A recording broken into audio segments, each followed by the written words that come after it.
At 24, Olivia had always believed that no matter how broken her family became, she and her mother would forever have each other's backs.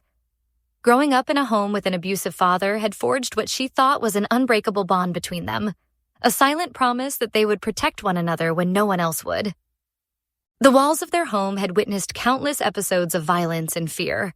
During those terrifying nights when her father's rage shook the foundation of their house, Olivia would lock herself in her bedroom, pillows pressed against her ears, listening to the muffled sounds of her mother's pleas.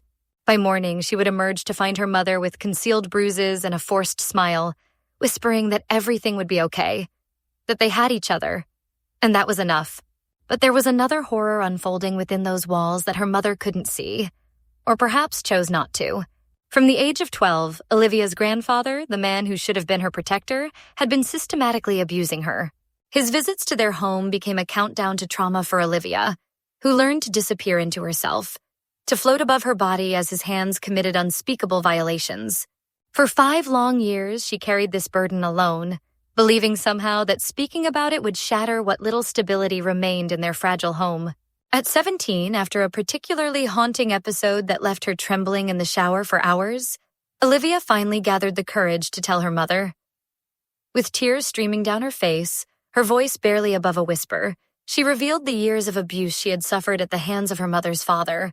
The response she received carved a wound deeper than any her grandfather had inflicted.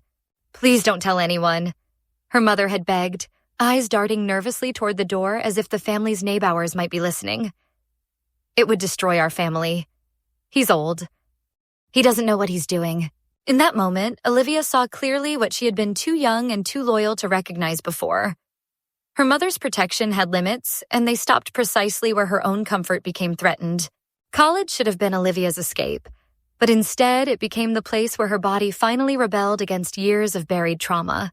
She was diagnosed with depression and PTSD, her mind replaying the dual betrayals, both the abuse and her mother's devastating response, on an endless loop.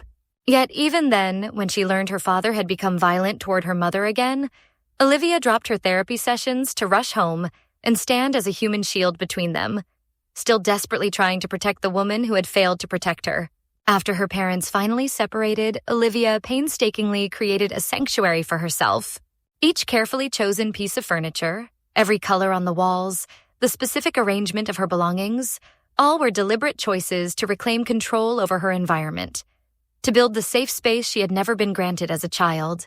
Her home became her healing ground, the one place in the world where the ghosts of her past weren't allowed to enter, until her mother invited the worst ghost of all to live under their roof. When her grandfather suffered a paralysis attack and needed constant care, Olivia had just one boundary, one request that shouldn't have needed explanation: do not bring him into our home. Despite having 4 other siblings who could have taken him in, Olivia's mother chose to bring her daughter's abuser into the sanctuary she had so carefully constructed. "He has nowhere else to go," her mother insisted, avoiding Olivia's eyes. "He's family. We can't just abandon him." Olivia begged, pleaded, sobbed until her throat was raw. "Don't you understand what you're doing to me? This is the one place I feel safe." But her cries fell on deaf ears, and in that moment, Olivia finally recognized the pattern that had defined her life. Her mother's victimhood was a carefully wielded tool, a manipulation tactic that had kept Olivia tethered to her, sacrificing her own well-being time and again to provide the comfort her father had failed to give. With clarity born from unbearable pain, Olivia made the decision to emotionally disown her mother while still living under the same roof, a temporary arrangement until she could escape for good.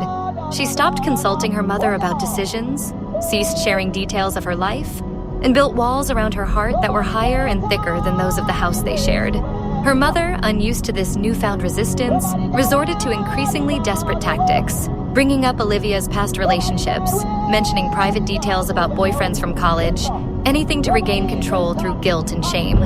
"After everything I've been through, this is how you treat me?" her mother would say, tears strategically deployed. "After all I've suffered for you?" But the spell was broken. Olivia could now see these tears for what they were. Not expressions of pain, but weapons in an emotional arsenal that had been used against her for years. As she packs her belongings, planning her final escape from this house of mirrors by year's end, Olivia wonders if choosing herself is an act of selfishness or survival. Is protecting her own heart and mind a betrayal of family loyalty? Or is it the first truly healthy decision she's ever made? What would you do in Olivia's position? Should she forgive her mother for bringing her abuser into their home? Or is cutting ties the only way forward after such a profound betrayal? Share your thoughts in the comments below.